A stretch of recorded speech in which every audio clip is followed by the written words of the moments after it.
اللہ کے حضور توبہ کرتا ہے لیکن وہ عزم مصمم نہیں رکھ رہا ہوتا کہ گناہ ختم کرنے کا، گناہ سے مکمل اجتناب کا پختہ ارادہ نہیں ہوتا، بس زبان سے کہہ رہا ہوتا ہے، دل سے نہیں کہہ رہا ہوتا۔ توبہ یا اللہ میری توبہ، کوشش کر کے آنسو بھی لے آتا ہے کہ چلو میں شاید اللہ کو یہ بتا سکوں کہ میرے آنسو بھی نکل آئے، لیکن دل اس کا اس گناہ سے ہٹنے کا نہیں ہوتا ہے۔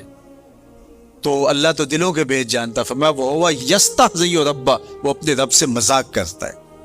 تو مذاق نہ کرے، جب توبہ کرے اس وقت پختہ عزم کے ساتھ، مصمم ارادے کے ساتھ کہ نہیں، ہو ہی نہیں سکتا دوبارہ گناہ کروں گا۔ بعد میں اگر اس سے ہو گیا تو وہ ایک الگ بات ہے، لیکن اگر اس نے کہا چلو میں توبہ کے لفظوں کی رسم تو ادا کرتا ہوں، قائم رہ سکا ٹھیک ہے، نہ رہ سکا بھی نہیں چاہ رہا اس کا، لیکن وہ اوپر سے کہہ رہا ہے شبرات کا موسم ہے، سب رو رہے ہیں، سب توبہ کر رہے ہیں، چلو تم بھی ساتھ شامل ہو جاؤ، توبہ کے عنوان سے گفتگو سنیے، چلو توبہ توبہ پکار اٹھو۔ نہیں، ایسا نہیں ہے، وہ یستہزئ ربہ، وہ اپنے رب سے مذاق کرتا ہے۔ سچی توبہ کی 3 شرطیں میں نے بتائیں جو علماء نے بیان فرمائی۔ ایک تو گناہ ترک کر دے، ایک عزم مصمم کرے کہ آئندہ نہیں کروں گا، اور ایک جو گناہ کیا ہے اس سے اس کو شرمندگی ہو۔ کس سے شرمندگی؟ اپنے رب سے، لوگوں سے نہیں کہ پتہ چل گیا ہے۔ کچھ لوگ ہوتے ہیں جرم کرتے ہیں تو اچانک وہ راز فاش ہو جاتا ہے اور لوگوں میں رسوائی ہوتی ہے، تو پھر وہ پکا ارادہ کرتے دوبارہ نہیں کریں گے۔ تو وہ اس لیے کر رہے ہوتے ہیں کہ لوگوں کے سامنے رسوائی نہ ہو، لوگوں کے سامنے رسوائی کے ڈر کی وجہ سے نہیں، یا ایک منصب اچھا مل گیا ہے تو کہتا ہے یار آپ دیکھو نا، میں قاضی بن گیا ہوں، مفتی بن گیا ہوں، فقیہ بن گیا ہوں، اتنا بڑا شیخ بن گیا ہوں، تو اب اگر میں گناہ کروں اور پھر وہ لیک ہو جائے اور پتہ چل جائے لوگوں کو تو کیا میرے بارے رائے رکھیں گے؟ تو وہ صرف اپنے اس منصب کے لیے توبہ کر رہا ہے، حقیقت میں وہ اللہ سے شرمندہ نہیں ہے۔ تو علماء نے کہا کہ وہ پھر توبہ نہیں ہوگی۔ توبہ اللہ سے حیا آ گئی، اللہ سے شرمندگی کہ میرے مالک میں تیرا بندہ ہوں اور تیرے حکم کو توڑ رہا ہوں۔ سچے دل سے یوں توبہ کی، ارادہ پختہ کیا کہ آئندہ نہیں کروں گا، اور جو ہوا اس سے بالکل اجتناب کا ارادہ ہی نہیں کیا، اجتناب کر کے کھڑا ہوا اور توبہ کر لی، تو 1000 بار بھی آئے گا اس کا در رحمت کھلا پائے گا۔ لیکن اگر وہ مذاق والی توبہ کی کہ بس اوپر سے توبہ، اس کو پتہ ہے کہ میں قائم نہیں رہنا، تو وہ توبہ نہیں ہے، وہ اللہ سے یستہزئ ربہ، وہ اپنے رب سے مذاق ہے۔ توبہ کی، پھر توبہ کی، توبہ کی، پھر توبہ کی، پھر توبہ کر کے توڑ دی، میری اس توبہ پہ توبہ توبہ توبہ کر اٹھی۔ تو یہ توبہ نہیں ہے۔ توبہ یہ ہے کہ بس پختہ ارادے کے ساتھ کی جائے۔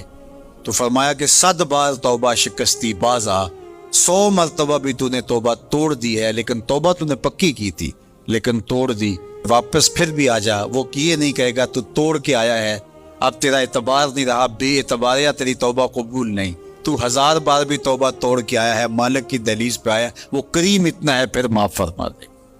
اللہ اکبر۔ تو آئیے میں اور آپ پکا عزم کریں اپنے دل کے ساتھ کہ ہم اللہ کے حضور سچی توبہ کر کے اپنی زندگی کو اس کے راستوں پہ لے آئیں گے، اور اپنی خواہشات کو، اپنی تمناؤں کو، اپنی آرزوؤں کو شریعت بیضا کے مطابق ڈھالنے کی کوشش کریں گے۔ اللہ مجھے آپ کو توفیق عمل نصیب فرمائے۔ اللہ تعالیٰ نے 3 طرح کی مخلوقیں پیدا فرمائی ہیں۔ ایک مخلوق ایسی جس کو عقل و شعور کی دولت عطا کی گئی لیکن شہوات نہیں دی گئی۔ دوسری مخلوق جس کو شہوات دی گئی لیکن چراغ عقل و شعور سے بہرہور نہیں کیا گیا۔ تیسری مخلوق ایسی ہے جس کو عقل بھی دی گئی ہے اور شہوات کی آزمائش میں بھی جکڑا گیا ہے۔ جس مخلوق کو عقل و شعور عطا کیے گئے، شہوات نہیں دی گئی، وہ فرشتے ہیں۔ جس مخلوق کو شہوات دی گئی اور عقل و شعور کی دولت سے مالا مال نہیں کیا گیا، وہ چوپائے ہیں، بہائم ہیں، حشرات الارض ہیں، پرندے ہیں۔ اور جس مخلوق کو عقل و شعور کی دولت بھی دی گئی اور شہوات کی آزمائش میں ڈالا گیا، وہ حضرت انسان ہے۔ عقل و شعور کا چراغ بھی دیا گیا اور اس کو آزمائش کی بھٹی میں بھی ڈال دیا گیا۔ اس کی فطرت میں نور بھی رکھ دیا گیا اور برائی کی طرف رجحان بھی اس کی فطرت کے اندر موجود ہے۔ اگر یہ نیکی کرتا ہے تو اپنے رب کا فرمان بردار بندہ بنتا ہے اور اللہ اس پہ راضی ہوتا ہے، اور اگر گناہ کرتا ہے تو گناہ اللہ کے قہر و غضب کا سبب ہے۔ چونکہ اس کی فطرت کے اندر گناہ کرنا بھی ہے، تو پھر کیسے ممکن ہے کہ اس سے گناہ سرزد نہ ہو؟ تو اگر کوئی گناہ کر بیٹھتا ہے، اس کو ایک خوبصورت راستہ دیا گیا، تو اس نے جو بھی کیا ہے ہو گیا اس سے۔ اب اپنے دستے دعا کو اٹھایا اور اپنے مالک کی حضور حاضر ہو جائے، عرض کرے مالک، نادانی اور جہالت کی وجہ سے مجھ سے یہ گناہ سرزد ہو گیا، میں تیری بارگاہ میں حاضر ہوں۔ اللہ تعالیٰ پھر یہ نہیں دیکھتا کہ اس کے گناہ کتنے ہیں، یہ دیکھتا ہے کہ یہ آیا ہے میری چوکھٹ پہ، اور اللہ تعالیٰ اس کے پچھلے سارے گناہوں کو معاف فرما دیتا۔ جو صغیرہ گناہ ہیں وہ تو ساتھ ساتھ مٹتے رہتے ہیں۔ ہم نماز پڑھتے ہیں، وضو کرتے ہیں، نیک اعمال کرتے ہیں تو صغیرہ گناہ مٹ جاتے ہیں۔ بلکہ ایک روایت میں آتا ہے جب کوئی شخص گناہ کرتا ہے تو فرشتہ اس گناہ کو لکھتا ہے، حتیٰ کہ 5 گناہ وہ کر لیتا ہے تو فرشتہ 5 گناہ لکھ لیتا ہے، پھر وہ نیکی کرتا ہے۔ تو جو نیکی والا فرشتہ ہے وہ گناہ لکھنے والے فرشتے کو کہتا ہے آؤ سودا کر لیں۔ وہ کہتا ہے کیا سودا؟ تو وہ کہتا ہے کہ جب کوئی ایک نیکی کرے تو 10 نیکیاں میں نے لکھنی ہیں، میں 10 نہیں لکھتا 5 لکھتا ہوں، تو 5 گناہ مٹا دے۔ تو وہ برائیاں لکھنے والا فرشتہ 5 گناہ مٹا دیتا ہے اور یہ 5 نیکیاں لکھ دیتا ہے، اور اللہ تعالیٰ مومن کا معاملہ یوں ہی صاف فرماتا ہے۔ اتنی کرم نوازی ہے اپنے بندے پہ اس کی، اگر اس کے در پہ آئے اپنی جھولی پھیلائے، اس کے گناہ جتنے مرضی زیادہ ہوں، اس طرح کے ایک شخص حضور کی خدمت میں حاضر ہوا تو اس نے کہا میں بہت بڑا گناہ گار ہوں، تو حضور فرمایا تیرے گناہ سمندر کی جھاگ سے بھی زیادہ ہے؟ تو اس نے کہا ہاں زیادہ ہے۔ کہا زمین و آسمان سے بھی زیادہ ہے؟ کہا ہاں زیادہ ہے۔ پھر حضور نے فرمایا کیا تیرے گناہ اللہ کی رحمت سے بھی زیادہ ہے؟ اس نے کہا نہیں۔ تو اس کو مجدہ رحمت دیا گیا۔ تو اس کی حضور اگر کوئی جھولی پھیلاتا ہوا آ جائے تو اس جھولی کو خانہ ہی نہیں رکھا جاتا، مالک کے در پہ آنے والا اس کی رحمتوں کا حقدار ٹھہرتا۔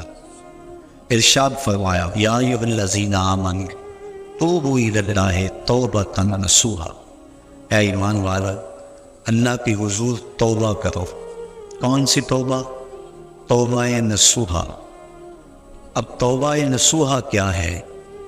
مفسرین کے اس پر 22-23 اقوال موجود ہیں، لیکن حضرت معاذ بن جبل رضی اللہ تعالی عنہ حضور رسالت مآب صلی اللہ علیہ وآلہ وسلم سے روایت کرتے ہیں کہ آقا کریم کی خدمت میں ایک شخص حاضر ہوا، اس نے عرض کی مت توبۃ النصوح، حضور توبۃ النصوح کیا ہے؟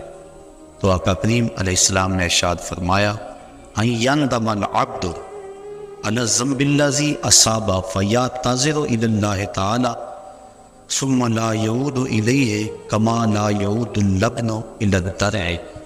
فرمایا کہ توبہ رسول یہ ہے کہ انسان جب گناہ کر بیٹھے تو اللہ کے حضور اس کی معذرت پیش کرے، اور دوبارہ گناہ کی طرف اس کے لیے پلٹنا اتنا ہی مشکل ہو جس طرح کے تھنوں سے نکلا ہوا دودھ واپس کرنا مشکل ہوتا ہو۔ تو اگر کے مقام پہ فائز المرام ہے۔ حضرت علی مرتضیٰ رضی اللہ تعالی عنہ تشریف فرما تھے کہ ایک اعرابی آیا، اس نے استغفار طلب کرتے ہوئے کہا اللہم انی استغفرک و اتوب الیک، اے اللہ میں تیری بارگاہ میں استغفار طلب کرتا ہوں اور تجھ سے رجوع کرتا ہوں۔ حضرت علی مرتضیٰ رضی اللہ تعالی عنہ نے فرمایا جھوٹوں والی توبہ نہ کرو۔ عرض کی کہ یہ جھوٹوں والی توبہ ہے؟ فرمایا ہاں۔ زبان سے استغفار پڑھنا، لیکن استغفار دل میں نہ اترے۔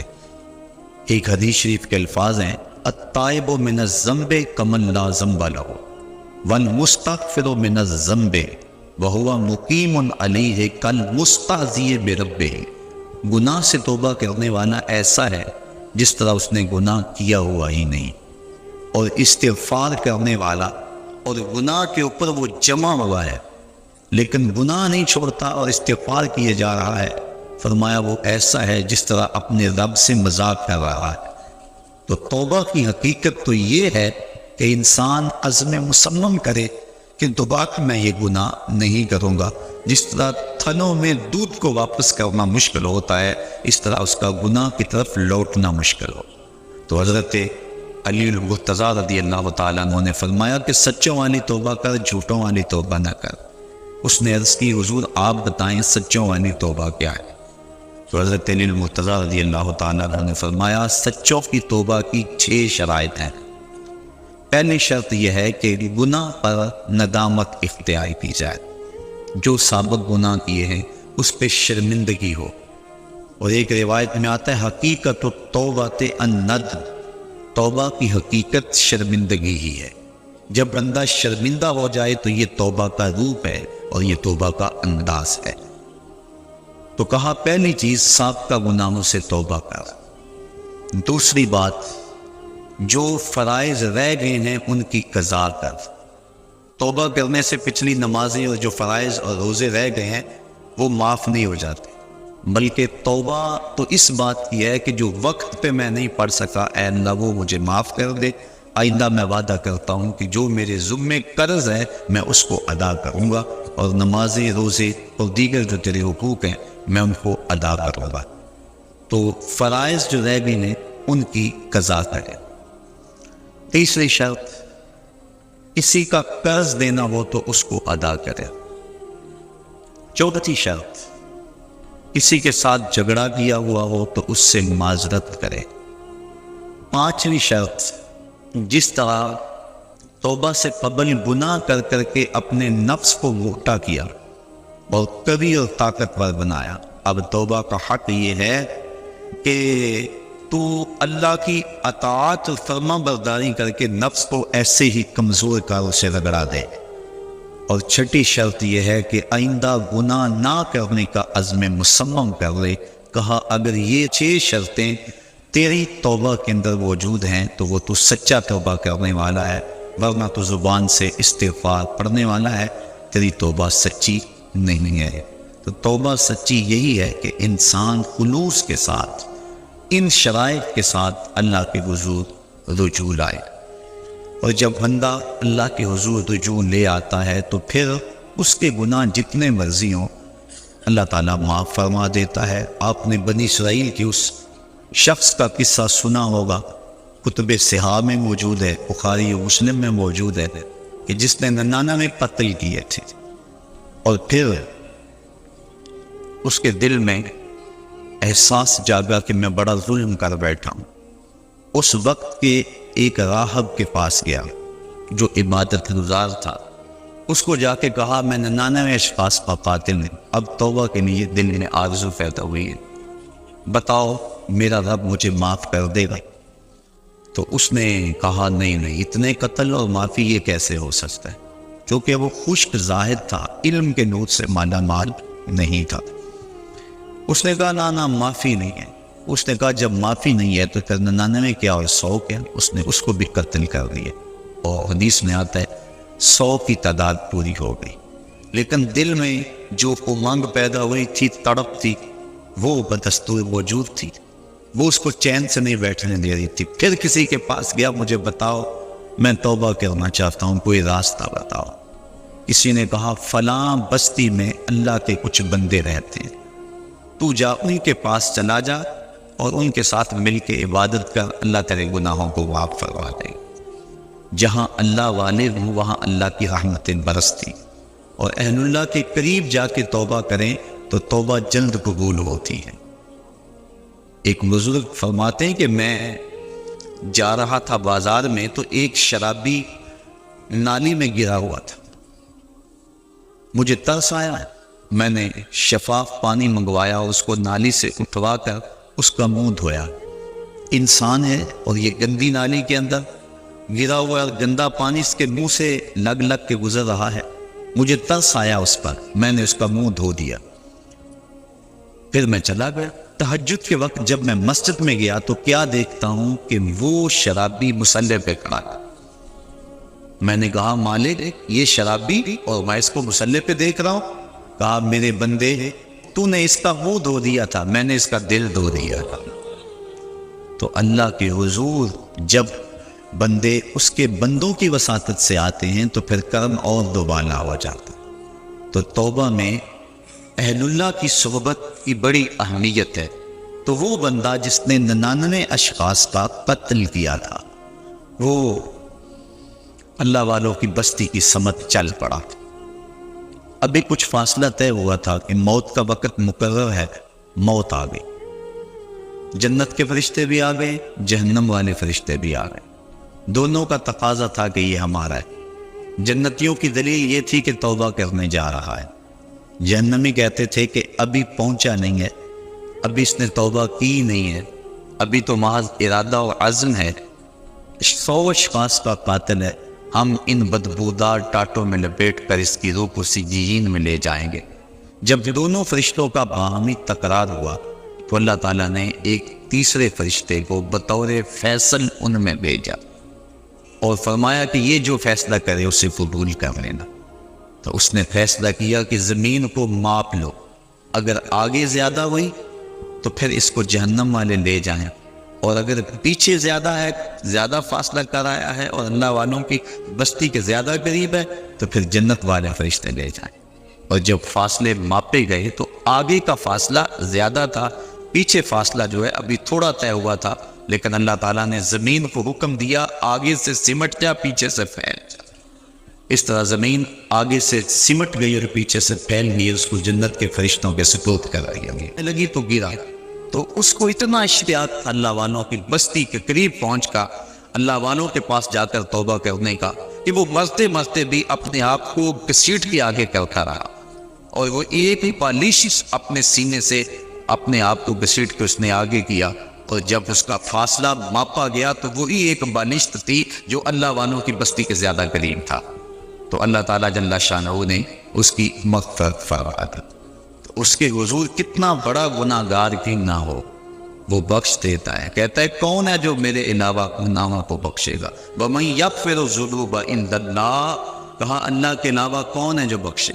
کوئی ہے بھی تو نہیں نا جس کی چوکھٹ پہ جائے۔ ایک بوڑھا حج کو جا رہا تھا، ایک نوجوان نے کہا مجھے بھی ساتھ لے چلو، اس نے کہا آ جاؤ، لیکن جب عرفات میں پہنچے بوڑھے نے آواز لگائی لبیک اللہم لبیک، آگے سے آواز آئی لا لبیک، تیری کوئی حاضری قبول نہیں۔ تو وہ پھر بھی آواز لگا رہا ہے لبیک اللہم لبیک۔ جوان نے کہا بابا جی سنا نہیں کیا جواب مل رہا ہے؟ کہا آج سے نہیں سن رہا، 70 سال سے سن رہا، 70 سال ہو گئے آتے، میں کہتا ہوں لبیک، جواب آتا ہے نا لبیک۔ تو کہا بابا 70 سال ہو گئے یہ آواز سنتے ہو پھر بھی آتے ہو؟ کہا جوان اس در پہ نہ ہو تو بتاؤ کس در پہ جانا؟ اگر نہ آؤں گا تو کہاں جاؤں گا؟ اور تو کوئی چوکٹ ہے ہی نہیں، یہی تو در ہے۔ تو جب اس بوڑھے نے یہ بات کہی اللہ کی رحمت کو جوش آیا، کہا تیری پچھلی 70 حاضریاں بھی قبول اور آج کی حاضری بھی قبول۔ تو جو بندہ اس کے حضور حاضر ہوتا ہے اللہ رحمتوں سے اس کو ڈھانپ لیتا ہے۔ کہا کون ہے جو اس کے علاوہ گناہوں کو بخشے گا؟ جب بندہ اللہ کے حضور اپنی معذرت لے کر آتا ہے، حدیث شریف میں آتا ہے اللہ تعالیٰ ارشاد فرماتا ہے میرے بندے کو یقین ہے کہ میرے علاوہ اس کی کوئی اور مغفرت کرنے والا نہیں۔ اللہ اکبر، آؤ تو صحیح، ہم تو مائل بکرم ہیں، کوئی سائل ہی نہیں، راہ دکھلائیں کسے کوئی راہ منزل ہی نہیں، کوئی آئے تو صحیح، کوئی ہاتھ پھیلائے تو صحیح، اس کے حضور آواز لگائے تو صحیح، وہ تو چاہتا ہے۔ حدیث شریف میں آتا ہے فرمایا کہ بندہ سفر پہ جا رہا ہے اور بے آب ہو گیا صحرا میں، اس کے اونٹ پر ہی اس کا توشہ ہے اور اس کا پانی اونٹ پر ہی ہے۔ راستے میں ایک شجر سایہ دار ملا اور وہ بندہ اونٹ کو وہاں کھڑا کر کے باندھ کے خود سستانے کے لیے دوپہر کاٹنے کے لیے لیٹ گیا۔ اچانک اس کی آنکھ کھلی تو کیا دیکھتا ہے؟ اونٹ موجود نہیں ہے۔ صحراؤں میں اگر اونٹ گم گیا اور تو کہیں پانی ملے گا نہیں تو سیدھی سادھی موت ہے۔ وہ دائیں بائیں ڈھونڈتا ہے، تلاش کرتا ہے، لیکن اونٹ نظر نہیں آتا۔ وہ دوبارہ اس کے تنے سے ٹیک لگا کے بیٹھ جاتا ہے موت کے انتظار میں کہ اسی اثناء میں اس کی آنکھ لگ جاتی ہے۔ پھر آنکھ کھلتی ہے تو کیا دیکھتا ہے کہ اونٹ ماں ساز و سامان کے سامنے کھڑا ہے۔ پھر بتائیے وہ بندہ کتنا خوش ہوتا ہے اور خوشی میں کہتا ہے اللہم انتا عبدی وانا ربک، اے اللہ میں تیرا رب اور تو میرا بندہ۔ کہنا تو اس کو یہ چاہیے تھا کہ اے اللہ میں تیرا بندہ اور تو میرا رب، لیکن اس کو خوشی اتنی ہوئی، وہ کیا کسی نے کہا تھا کہ کسی کے آنے سے ایسے ہوش اڑے ساقی کے، شراب سیخ میں ڈالی اور بوتل میں کباب، الٹ گیا نا، خوشی اتنی ہو گئی۔ ہم اتنے خوش ہوئے کہ پریشان نظر آئے، تو ایسی حالت نہیں ہو جاتی ہے بعض بات۔ تو اس نے اس قدر خوشی اور مسرت کے عالم کے اندر کہا اللہم انت عبدی، اے اللہ تو میرا بندہ، وانا ربک، اور میں تیرا رب۔ یہ اس کی خوشی کا انداز شدت فرحت ہے جس کو حضور نے بیان فرمایا۔ فرمایا صحابہ بتاؤ اس کو کتنی خوشی ہوئی؟ عرض کی حضور بڑی خوشی ہوئی۔ فرمایا جب کوئی بندہ توبہ کے لیے اللہ کے در پہ لوٹ آتا ہے اللہ اس سے بھی زیادہ خوش ہوتا ہے۔ اور ایک حدیث میں فرمایا کہ کوئی بندہ پیاس میں مر رہا ہو، اچانک وہ پانی کے گھاٹ کو دیکھ لے تو پانی پر پہنچ کر گھاٹ کو دیکھ کر اسے کتنی خوشی ہوتی ہے۔ جب کوئی بندہ توبہ کے لیے اس کے در پہ آتا ہے اس سے بھی زیادہ خوش ہوتا ہے۔ تو وہ کہتا ہے آؤ میرے در پہ، میری رحمت کے دروازے کھلے ہوئے ہیں۔ بندہ دھکے سے جہنم میں چھلانگے لگاتا پھرتا ہے، لیکن وہ کہتا ہے نہیں نہیں آؤ، ایک مرتبہ تم بخشش مانگ لو، میں تمہارے سارے گناہوں کو معاف کر دوں۔ اللہ اکبر، اللہ اکبر۔ اب جو گناہ سے توبہ ہے اس کے بھی کئی درجے۔ کچھ لوگ تو ایسے ہوتے ہیں کہ جب ان کا راز فاش ہو جاتا ہے تو شرمندے ہو کے توبہ کرتے ہیں۔ بجلی چوری کرتا پکڑا گیا، اب کہتے ہیں یا اللہ میری توبہ، یہ توبہ نہیں ہے، یہ اپنی شرمندگی پر ایک اظہار ہے، بس یہ توبہ نہیں ہے۔ اور حضرت ذوالنون مصری فرماتے ہیں کہ کچھ لوگ آخرت میں گناہ کی جو سزا ہے اس سے بچنے کے لیے توبہ کرتے ہیں، یہ توبہ بھی محمود ہے۔ لیکن فرمایا جو خواص ہیں وہ اللہ سے حیا کی وجہ سے توبہ کرتے ہیں۔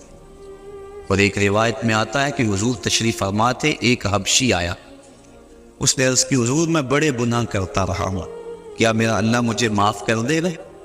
فرمایا ہاں توبہ کرو اللہ معاف کر دے گا۔ وہ چلا گیا، تھوڑی دیر کے بعد پھر آ گیا اور پھر عرض کرنے لگا حضور جو میں گناہ کرتا رہا ہوں کیا میرا اللہ اسے دیکھتا تھا؟ فرمایا ہاں اللہ دیکھتا تھا۔ اس نے چیخ ماری اور مر گیا۔ تو حیا کی وجہ سے انسان توبہ کرے، یہ توبہ کا ایک اعلیٰ مرتبہ اور اعلیٰ مقام ہے۔ جب انسان گناہ کرتا ہے تو حدیث شریف میں آتا ہے کہ 4 گواہیاں پیدا ہو جاتی۔ جب کوئی بھی گناہ کرتا ہے تو 4 اس کے گواہ بن جاتے۔ ایک تو زمین، جس زمین پہ وہ گناہ کرتا، یومئذ تحدث اخبارہا، اللہ قرآن مجید میں ارشاد فرماتا ہے کل قیامت کے دن زمین خبریں بیان کرے گی، زمین ساری کہانی سامنے رکھ دے گی۔ اللہ اکبر، یوم تبلی السرائر فما لہ من قوۃ ولا ناصر، اس دن سارے راز کھول دیے جائیں، ہر شے تش تش وام ہو جائے۔ ایک تو زمین گواہ بن جاتی، دوسرا وہ فرشتے جو لکھنے والے کرامن کاتبین یعلمون ما تفعلون، جو تم کرتے ہو معزز فرشتے اس کو لکھ لیتے ہیں، ان کی بھی گواہی بن جاتی۔ تیسرا وَإِذَا الصُّحُفُ نُشِرَتْ، وہ صحیفے جن کے اوپر اعمال لکھے جاتے ہیں وہ ہمارے گناہوں کے گواہ بن جاتے ہیں۔ اور چوتھا اللہ اکبر، اعضائے بدن، الیوم نختم علی افواہہم وتکلمنا ایدیہم، کہا اس دن منہ پر مہریں لگا دی جائیں، ہاتھ بولیں گے، انسان کے اعضائے بدنی بولیں گے۔ تو یہ چوتھی گواہ انسان کے اپنے بدن کے اعضاء۔ تو جب گناہ کیا تو 4 گواہ بن گئے، زمین، اعضائے بدنیہ میں، فرشتے ہیں، اور وہ صحیفے جن صحائف کے اندر گناہ لکھا گیا ہے۔ لیکن جب بندہ توبہ کرتا ہے، حدیث میں آتا ہے اذا تاب العبد انسى الله الحفظة ذنوبه الارض حتى يلقى الله وليس عليه شاهد من الله بذنب، اور اگر توبہ کر لیتا ہے تو پھر اعضاء بھی بھول جاتے ہیں، فرشتے بھی بھول جاتے ہیں، نامہ اعمال بھی بھول جاتا ہے، حتیٰ کہ اللہ کے حضور اس کے گناہ کی گواہی دینے والا کوئی بھی موجود نہیں ہوتا۔ بعض صوفیاء اور بزرگوں نے کہا ہے کہ توبہ کی قبولیت یہ ہے کہ انسان اپنے گناہوں کو خود بھی بھول جائے، اور بعض نے کہا کہ نہیں، ان کو یاد رکھے، چونکہ یاد رکھنا اس کو توبہ کا تکرار دیتا رہے گا۔ ایک بزرگ سے کسی نے پوچھا کہ گناہ کیا ہے اور توبہ کیا ہے؟ وہ کہنے لگے ایک گناہ کیا تھا 70 سال ہو گئے اس کی توبہ کروا۔ جب جوان جوانی میں توبہ کرتا ہے تو حدیث شریف میں آتا ہے کہ ان اللہ یحب الشاب التائب، اللہ تعالیٰ جو جوان جوانی میں توبہ کرتا ہے اس کو بہت زیادہ پسند فرماتا ہے۔ اور ایک روایت کے لفظ ہیں کہ جوانی میں توبہ کرنے والے سے بڑھ کر اللہ کا محبوب کوئی نہیں، اور بڑھاپے میں گناہوں پر اصرار کرنے والے سے بڑھ کر اللہ تعالیٰ کا مبغوث کوئی نہیں ہے۔ سب سے زیادہ ناراض اللہ اس بندے پہ ہوتا ہے جو بڑھاپے کے باوجود بھی گناہ نہیں چھوڑتا، اور سب سے زیادہ اللہ تعالیٰ خوش اس بندے پہ ہوتا ہے جو جوانی کے اندر توبہ کرتا ہے۔ اور ایک روایت میں آتا ہے جب جوان توبہ کرتا ہے تو اللہ کا عرش خوشی سے جھوم اٹھتا ہے۔ اور ایک روایت کے لفظ ہے وَالشَّابُ النَّشَأَ فِي عِبَادَةِ اللَّهِ، وہ جوان جس کی جوانی اللہ کی عبادت میں گزرے۔ فرمایا قیامت کے دن جب کوئی سایہ نہیں ہوگا، اللہ اس شخص کو اپنے عرش کا ٹھنڈا سایہ نصیب فرمائے۔ آؤ اس کے در پہ آؤ، توبہ کا دروازہ کھلا ہوا ہے۔ حضور نے ارشاد فرمایا جتنی دیر تک سورج مغرب سے طلوع نہیں ہوتا توبہ کا دروازہ کھلا رہے گا۔ اللہ کے حضور گڑ گڑاؤ، اپنے گناہوں کی معافی مانگو۔ 2 قطرے ایسے ہیں جو رائے گاہ نہیں جاتے اور اللہ کے بڑے محبوب ہیں۔ ایک وہ قطرہ جو خوف خدا سے آنکھوں سے ٹپکتا ہے، اور حدیث میں آتا ہے گناہ گار کی آنکھ کا پانی اللہ کے غصے کی آگ کو ٹھنڈا کر دیتا ہے۔ اور دوسرا وہ قطرہ جو اللہ کے راستے کے اندر بہتا ہے، خون کا وہ قطرہ اللہ کو بہت زیادہ محبوب ہے۔ تو وہ آنکھ جو اللہ کے خوف میں روتی ہے، جس کو اللہ کے خوف نے رلا دیا، لا خیر فی عین لا تبکی من خشیت اللہ، اس آنکھ میں کوئی بھلائی نہیں ہے جو اللہ کے خوف میں روتی نہیں۔ اور وہ آنکھ جو اللہ کے خوف میں روتی ہے، حدیث میں آتا ہے اگر کوئی شخص خوف خدا میں رویا اور اس کی آنکھ کے جو بال ہیں پلکوں کے، ان میں سے ایک بال کی جڑ بھی بھیگ گئی، قیامت کے دن اگر اس شخص کو جہنم کا حکم ہوا تو وہ بال کھڑا ہو جائے، عرض کرے گا یا اللہ یا مجھے نکال لے یا اسے جنت عطا کر دے۔ اور اللہ اس بال کو تو نہیں نکالے گا، لیکن جس کا بال ہوا اس کو اللہ جنت کا مسافر بنا دے گا۔ اور ایک حدیث میں آتا ہے جس شخص کی آنکھوں سے خوف خدا کی وجہ سے مکھی کے سر کے برابر پانی نکل آیا، اللہ اس کو قیامت کے دن بخش دے، اس کی مغفرت فرما دے۔ تو اس کی یاد میں رو کر توبہ کرنا، اپنے گناہوں پر ندامت ہو اور پھر آنکھوں سے آنسو چھلک پڑے تو اللہ کو وہ بندہ بڑا ہی پسند آتا ہے۔ رونے والی آنکھ کو اللہ بہت زیادہ پسند کرتا ہے۔ میرے بزرگ فرمایا کرتے ہیں کہ ایک بزرگ تھے پرانے دور میں، ان کی طبیعت کے اندر صفا پھوٹ پھوٹ کے بھری تھی، اور آدھا فقر خدمت خلق اور سخاوت ہے۔ جس کی طبیعت کے اندر صفا نہیں ہے، جس کی طبیعت کے اندر جو ہے وہ وسعت نہیں ہے، وہ فقیر نہیں ہو سکتا۔ تو وہ جو بھی مہمان آتے ان کو لٹاتے، ان کو کھانا کھلاتے، حتیٰ کہ قرض اٹھا کر ان کو کھلا دیتے۔ جب ان کا وقت آخر آ گیا تو بڑے لوگوں کا قرض دینا تھا، انہوں نے سمجھا بابا جی تو جا رہے ہیں، بعد میں قرض کون دے گا، تقاضا کرنے کے لیے آ بیٹھے۔ بابا جی کا آخری وقت ہے، وہ قرض مانگ رہے۔ بابا جی کو یہ فکر ہے کہ یہ میرے مہمان آئے ہیں اور میرے پاس کھلانے کے لیے کچھ نہیں۔ ایک چھوٹا سا بچہ تھالی کے اندر کوئی چیز رکھ کے بیچ رہا تھا، آواز دی اور گزرنے لگا۔ خادم کو کہا کہ بچے کو بلاؤ، بلایا، کہا بیٹا میرے مہمانوں کو کھلا دو۔ بچے نے تو شکریہ ادا کیا کہ میں سارے دن میں یہ سامان بیچتا تھا، میرا فوراً بک گیا۔ اس نے سارا سامان کھلا دیا اور بابا جی سے کہا کہ پیسے، انہوں نے کہا بیٹھ جاؤ۔ بیٹا بیٹھ گیا. 2 4 5 منٹ گزرے تو اس نے پھر اٹھ کے کہا بابا جی پیسے. کہاں بیٹھتے ہو؟ جب